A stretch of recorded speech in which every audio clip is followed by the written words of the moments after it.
March 19th, 2012 was the day that my life and my family's life was completely turned upside down. That was the day that our perfectly healthy 3-month-old little girl Mia Rowance, went to sleep for a nap and didn't wake up. She passed away from SIDS. We have no idea why. Everything was completely fine with her when she went to sleep. Everything was completely normal. We follow a lot of the risk reduction things that we read about online, but I wanted to kind of share with you her story a little bit, and what we've been doing in the weeks that have passed since Mia received her angel wings. At that time I was a police officer. I had been a cop for almost 19 years, and I was working the night shift. When I got home in the morning, around 6 o'clock, that's when our routine was to get the girls up for school. Between my wife and I, we have 5 girls, ranging in ages from 17 all the way down to Mia, who was 3.5 months old. And I would get the girls up for school, get my wife Lena up for work, and get them out the door, and then I would go ahead and I'd wake Mia up. And she was wrapped in one of those Snuggie things all the time, because the only thing that she had was colic, so that was kind of tough at night. So she was wrapped in the Snuggie blanket, and throw that back, and she would throw her arms out, and she would just stretch and stretch. Kind of looked like a butterfly coming out of a cocoon. But I'd wake her up and I'd feed her a bottle, and then usually I would put her back to sleep, and she would sleep for about 3 hours. And that was pretty much the only sleep that I got, because I was up with her the rest of the time. But on the 19th, I had court, so I didn't go to sleep. I stayed awake and got everybody out the door, and I brought Mia and our 3-year-old Emma to our babysitters. And I went to court.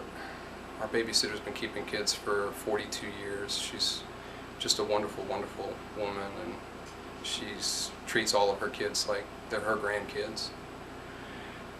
And court lasted until about lunchtime, maybe 12:30, something like that. And my wife convinced me to go home and go to sleep, get a few hours, since I had worked all night the night before. And I did. Normally I would go and pick her up. I would pick Mia up and I would pick Emma up from the babysitter. But that day I didn't.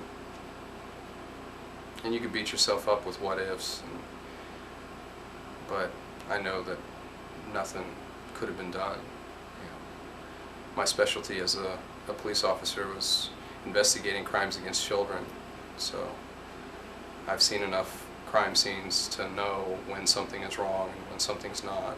And in her case, I knew there wasn't anything wrong even before I ever looked at it. Went home and got myself a sandwich, laid down, went to sleep. I don't even remember falling asleep, but I think I was out for maybe an hour or two, and the phone rang. And when the phone rang, it was one of my wife's friends from work, and she sounded pretty frantic on the phone. And she said, you need to get over to the babysitter, something's wrong. And I jumped out of bed. I was instantly awake and grabbed some clothes and threw them on, and grabbed my shoes and keys, and I remember my heart was just in my throat. It was a panic. And I got in the car and I took off, and it was about 10 or 15 minutes to the babysitter's house from where we lived. And I called 911 because I know all the guys, you know, being a cop. And a friend of mine, Jimmy, he answered the phone, and I said, Jimmy, I said, is there a problem with an infant over on Iron Road? And he said, why? He said, is that your baby? And I said, yeah, Jimmy. I said, that's Mia. I said, what's going on? And there was a pause. He didn't say anything right away. And I said, Jimmy, tell me what's going on. And he told me, he said, "Guy," he said, "it's not good." He said, "You got to get over there." And I remember I started panicking even more. I said, "Jimmy," I said, "tell me, is she breathing?" I said, "Just tell me, is she alive?" And he couldn't say anything. And by law and regulation, he can't tell me anything about it. And I kept begging with him. I said, "Please tell me what's going on, what's going on." He couldn't, and finally he just couldn't talk to me anymore. So the director got on the phone, and she said, "Guy," she said, "you need to get over to the hospital." I said, "Okay, well, I'm on my way there." And I think it was strictly by God's grace that I even made it to the hospital. I was driving so fast.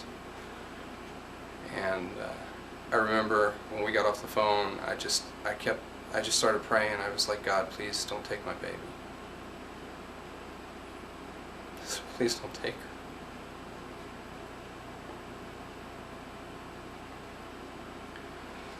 So I got to the hospital, and I actually beat the ambulance there. And it was, I remember it like it was yesterday, even though it was over 4 months ago now.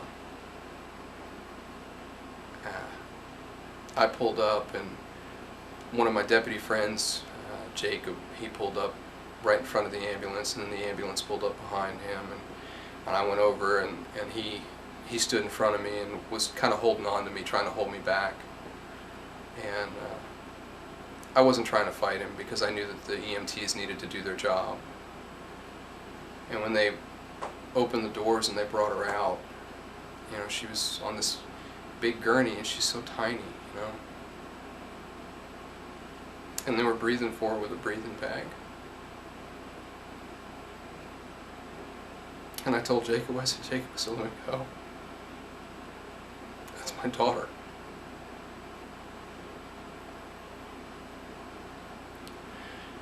I said, "I'm not going to do anything. I'm going to let the EMTs do their job. I'm not going to interfere," but I said, "let me go." So he did, and I followed them in the back door, and everybody in the ER, they all know me, the nurses, the doctors. I spent a lot of time in there with the cases that I worked as an investigator.